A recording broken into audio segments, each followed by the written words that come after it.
I still can't believe the Knicks tied a season low in points scored in their Game 2 loss against the Pistons. So our New York Post sports columnist Mike Vaccaro is on because it's going to be on Jalen Brunson to get the Knicks offense going again, especially down the stretch. Mike, thanks for hopping on with us. We're talking about the guy with the nickname Captain Crunch Time, and he's had big shots all in the garden, but I mean, it down the stretch, he couldn't get it going. Jalen Brunson versus everybody might work at the West 4th Street courts, but it didn't work in game 2. So it's hard for me to say this or to ask this, but is Jalen Brunson holding the offense back? I won't say he's holding it back as much as he's not right now, allowing it to maximize itself. And looking, most of the games when the Knicks looked good this year, which was most of the games, they won 51 games this year.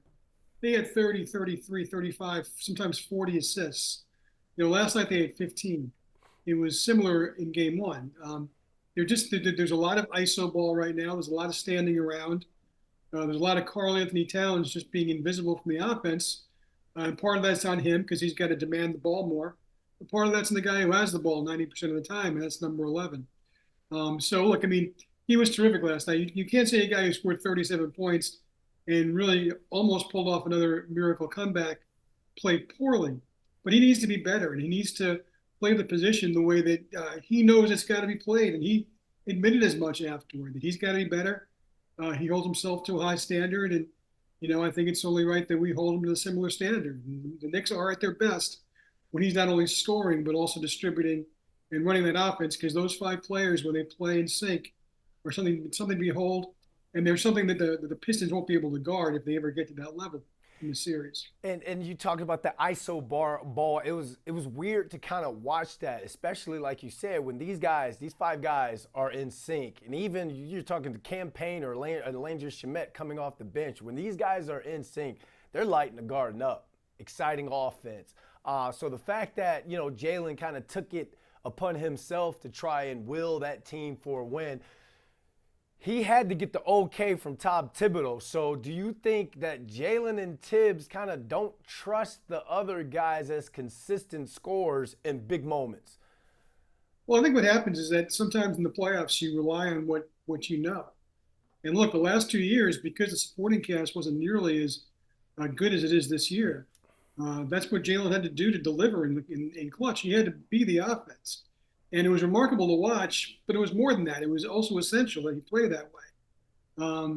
It's and you can't even say he didn't embrace this with his team because, like I said, there are plenty of instances we can cite many games where that offense was clicking so much that it was almost magical to watch.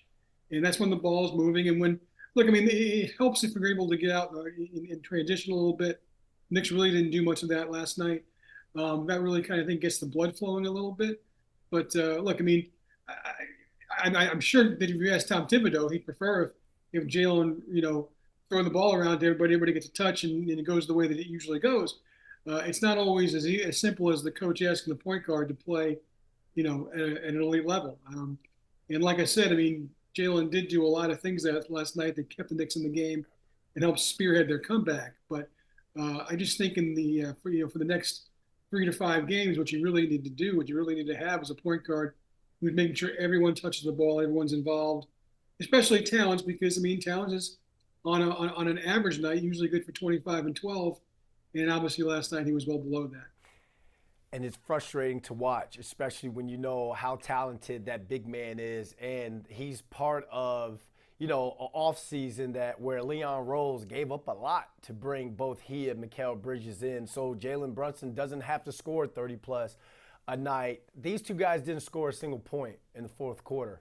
Mike, you put that on the players, or you put that on coaching? I put it on the players. I mean, look, I mean, Bridges had 3 wide open shots in the last 2 minutes of the game that normally he'd make at least one of them. Tibbs didn't do anything to make sure the ball didn't go in the basket, so I'm not sure how you blame that. I mean, or in the same way, I wouldn't necessarily credit him for the fact that he was wide open for those shots. He just missed it. Sometimes the players, play. I mean, one of the things that Tibbs always says, the NBA is a make or miss league. A lot of times it's the simplest common denominator in basketball, but sometimes that does make the most sense.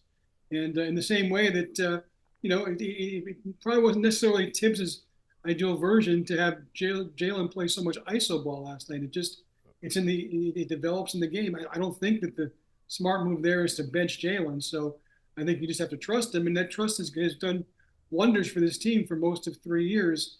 And I think there's some trust involved that they'll figure it out, for at least one of the games in Detroit to make sure they get home court advantage back.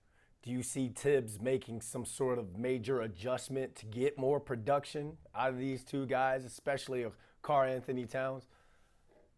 I mean, I think that's going to come in film work. I mean, a lot of the adjustments the Knicks made game to game, come when they just study the film, which I'm sure they did a lot of today, and I'm sure there was a lot of commentary from the coaching staff about what they saw and what everybody was seeing as they were playing it back. So I think that's where the adjustments are going to come. Look, I mean, there's not going to be a magical infusion of talent off the bench that's suddenly going to replace the guys who've been doing this all year. If anything, the rotation is going to get tighter. That's the way it gets for every team in the NBA, and the Knicks already started with a tight rotation. So, look, I mean, I don't necessarily think you can credit Tibbs for OG Anunoby, scoring 30 points and shutting down Kate Cunningham in game one, and the exact opposite happening in game two. I mean, at some point the players have to play, and that's where the trick comes in.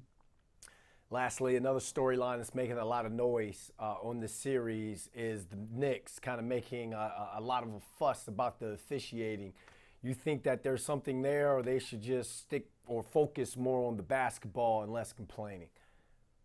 Oh, look, I mean, the first half was ridiculous. I mean, I think it was, 14-2 in free throws. It was 14-0 until the very end.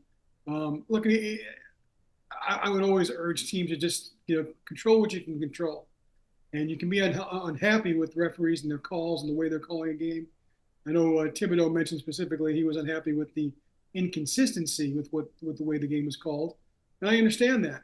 But you can't get carried away because it doesn't help. You're not going to change the call, and it only gets in your mind. Yeah. It clutters your mind at a time when you used to be worrying about focusing on beating the Pistons. So it would really behoove them to just take a step back and not complain about every call, even though there were a lot of calls that are being missed. And the game was called much differently in game two than it was in game one. It's on the players to adjust to that. Yeah, and if you're not getting those calls at the Garden, don't worry or don't think you're going to get them at Little Caesars Arena on Thursday night for game three. Mike Vaccaro, thanks for hopping on with us, sir. Great talking as always, Brandon. Thanks a lot.